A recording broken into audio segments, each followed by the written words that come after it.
Peace and Shalom, family. This is your brother Divine Prospect of Kingdom Harbinger Ministries. I'm here to give you a Unleavened Bread lesson. And during this week of Passover Unleavened Bread, we call it Feast-free season. And during this period of time, we want to dish out a couple of lessons so that way you guys can be edified during this process of taking out the leaven, anything that causes a rise in emotion to cause you to act adversely or cause you to act in a way that's unbecoming of what the Most High standards are, and be able to be unleavened, right? To be in a place where you are without anything that causes any disturbance, any distractions, and with this, you're able to focus on the will of Yah at this time in your life, all right? We actually have a nice little lesson I want to share with everybody, and we're going to go into this lesson because I want you guys to really hear the importance of this, okay? And the purpose of this is to understand us transitioning or weaning from the breast milk of Yah to the produce of our hands, okay? Weaning from the breast milk of Yah to the produce of our hands, okay? So we're going to get into a couple of scriptures and try to see what's going on here, what are we talking about, and what this means, all right? First, we want to start off in Shemot or Exodus chapter 16, and we're going to go to verse 1 to 4. So Exodus 16, and for the record, this is what I'm reading from. It is the Cultural Background Study Bible. All right, this is the NIV version. This is from Zondervan Publishing. A lot of people always ask me what Bibles they should get. This should be in everybody who's watching this. This should be in your library. There's no ifs, ands, or buts about that. All right. All right. So Exodus chapter 16, and starting at verse 1 says, "The whole community set out from Elim and came to the desert of Sin, which is between Elim and Sinai, on the 15th day of the second month after the whole community grumbled against Moshe and Aaron. The Israelites said to them, 'If only we had died by the Most High's hand in Egypt. There we sat around pots of meat and ate all the food we wanted. But you have brought us out into this desert to starve this entire assembly to death.' Then the Most High said to Moshe, 'I will rain down bread from heaven for you. The people are to go out each day and gather enough for that day. In this way, I will test them and see whether they will follow my instructions. On the sixth day, they are to prepare what they bring in, and that is to be twice as much as they gather on the other days.'" So now we see a situation where the children of Israel was grumbling, right, and complaining. And they said, "Hey, when we was in Egypt, we had bread to eat and we had meat and all this other stuff." They started complaining. So the Most High approached Aaron and Moses, or Moses and Aaron, and told them that he will rain bread from heaven for the children of Israel. If we jump down to verse 13, it says, "That evening quail came and covered the camp, and in the morning there was a layer of dew around the camp. When the dew was gone, thin flakes like frost on the ground appeared on the desert floor. When the Israelites saw it, they said to each other, 'What is it?' For they did not know what it was. Moses said to them, 'It is the bread the Most High has given you to eat. This is what the Most High has commanded. Everyone is to gather as much as they need. Take an omer for each person you have in your tent.'"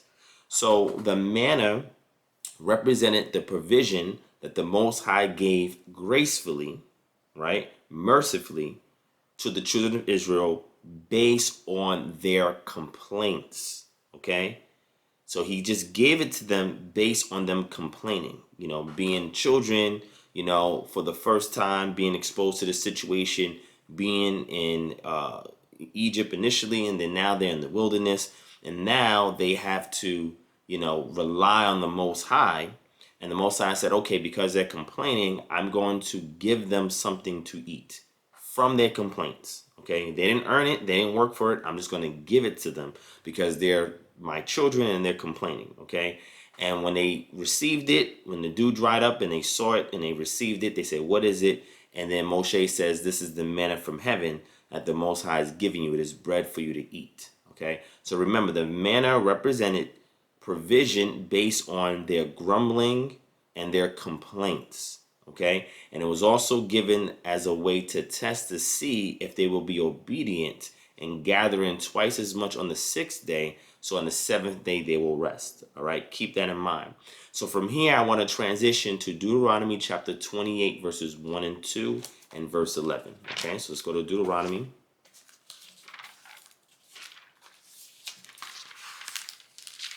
Okay, chapter 28, verses 1 to 2 says, if you fully obey the Most High your power and carefully follow all his commands I give you today, the Most High your power will set you high above all nations on the earth. That is based on your obedience.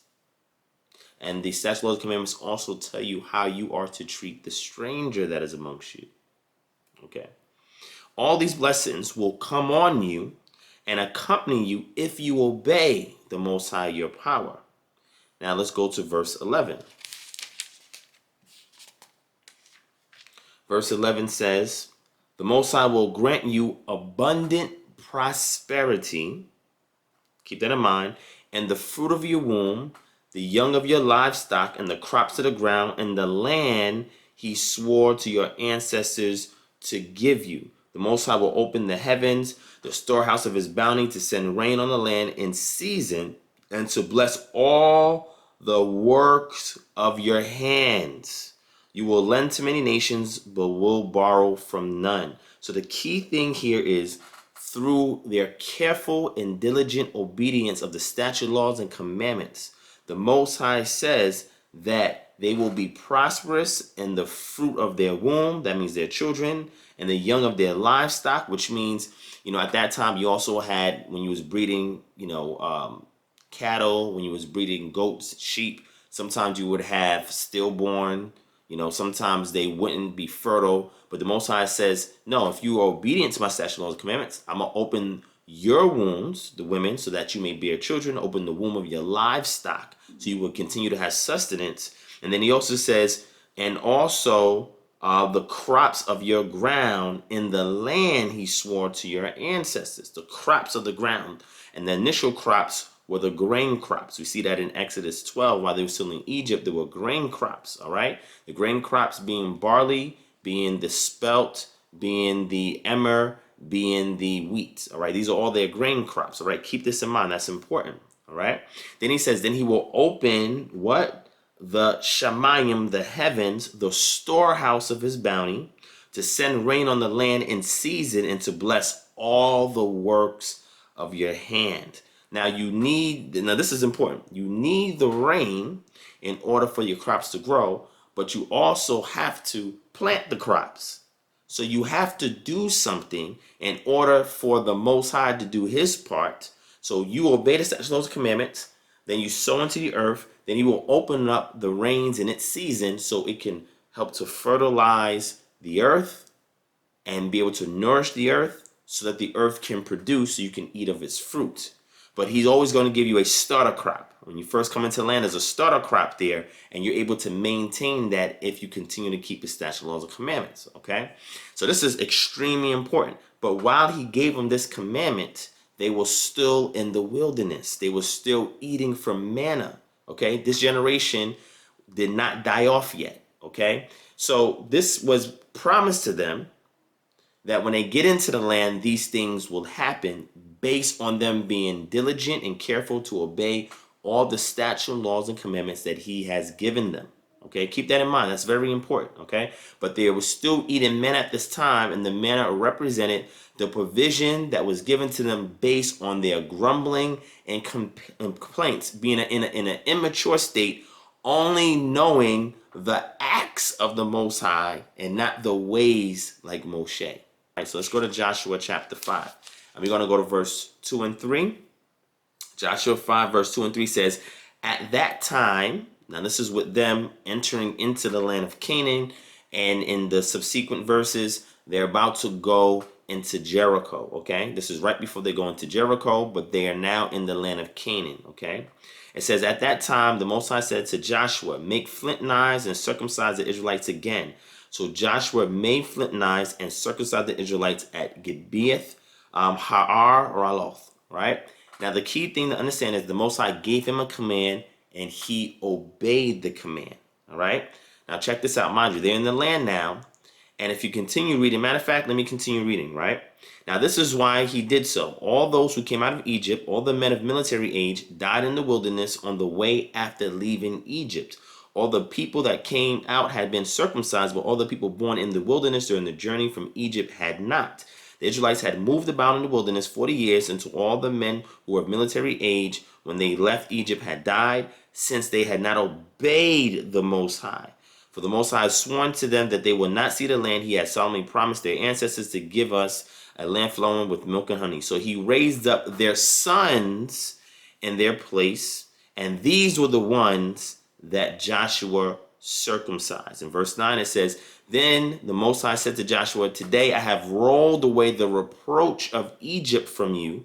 So the place had been called Gilgal to this day. That's important.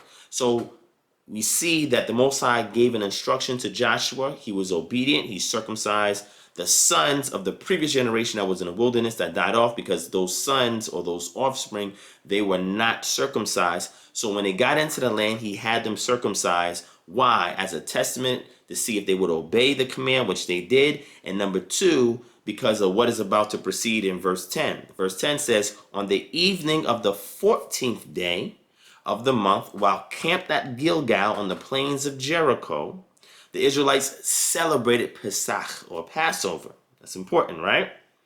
The day after Pesach, that very day, they ate some of the produce of the land, unleavened bread and roasted grain. So their Passover in Canaan consisted of the produce of the land. Now remember, when the spies went out, they also brought out samples from the land, and it was produce from the land. Now they're able to actually eat from that. Through their obedience, the Most High was able to bring them into the land, and he was able to first eat these pilot crops, right? Meaning that these are the starter crops and the produce and the grain of the land that he has allowed them to eat because of the promise he made that we read previously in Deuteronomy Chapter 28. Then it says, the manna stopped the day after they ate this food from the land. There was no longer any manna for the Israelites, but that year they ate the produce of Canaan. So let's stop here. Let's expound and let's cap this off. So now we have a situation where the previous generation had died off because of their disobedience. The younger generation growing up were uncircumcised. When they approached into the land of Canaan, the Most High had to stop them there, tell Joshua, get them circumcised. Joshua obeyed, got them circumcised. And then now after that, on Passover evening, transitioning into the first day of unleavened bread, which begins in the evening. So when I say evening, I mean Passover, transitioning into the first day of unleavened bread. They ate the Passover, but they ate it with what? The produce of the land, unleavened bread, and the grain. Remember, these were the sample, the starter crops. And this was based on what we read in Deuteronomy Chapter 28. The Most High says that he will bless the Israelites by giving them the produce of the land. But then also, he will bless the work of their hands, meaning that they have to work the land. And if they were obedient, the land will yield. So now we see a transitioning from the grumbling, complaining, and the manna that fed them up until this point, and that represented an association with the previous generation that was disobedient, that did not make it into the land with the exception of Joshua and Caleb. And now they have transitioned to eat their first Passover in Canaan with produce from the land, grain and unleavened bread. The produce of the land is a reminder to them that if you diligently obey what the land has yielded to you, you will continue to reproduce by the blessing of the work of your hands. So this is extremely important. I'm going to read one last scripture, and then I'm gonna cap it off. Let's go to Hebrew chapter 5, verse 11 to 14. Right?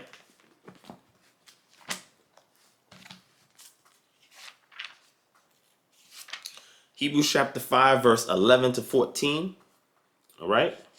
And it states, we have much to say about this because the previous conversation was about Melchizedek, but it is hard to make it clear to you because you no longer try to understand. In fact, Though by this time you ought to be teachers, you need someone to teach you the elementary truths of the Most High's word all over again. Check it. You need milk, not solid food. Anyone who lives on milk, being still an infant, is not acquainted with the teachings about righteousness. But solid food is for the mature, who by constant use has trained themselves to distinguish good from evil. So what are we talking about here?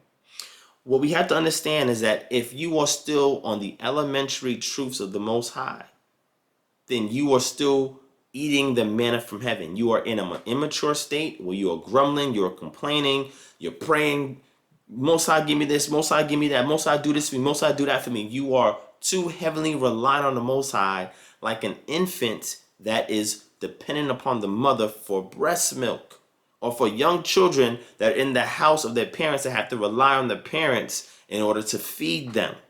You are still a child in the truth.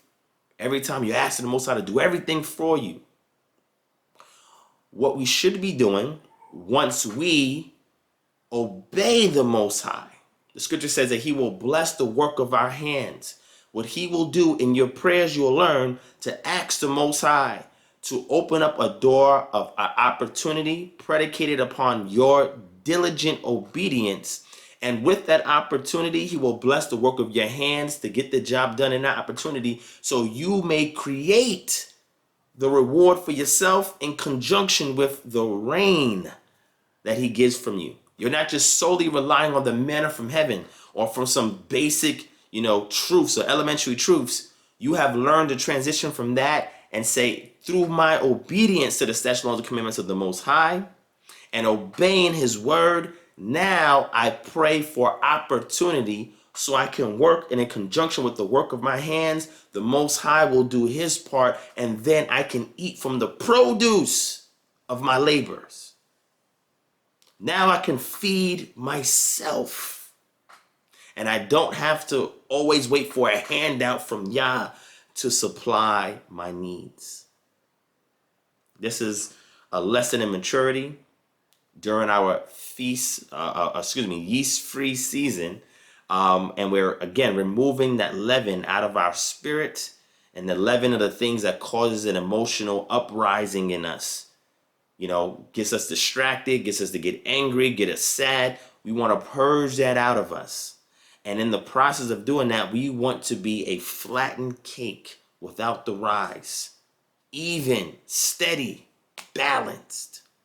And in the process of this yeast-free season, of this Pesach, Hag Matzah, Feast of Unleavened Bread, we want to contemplate to transition.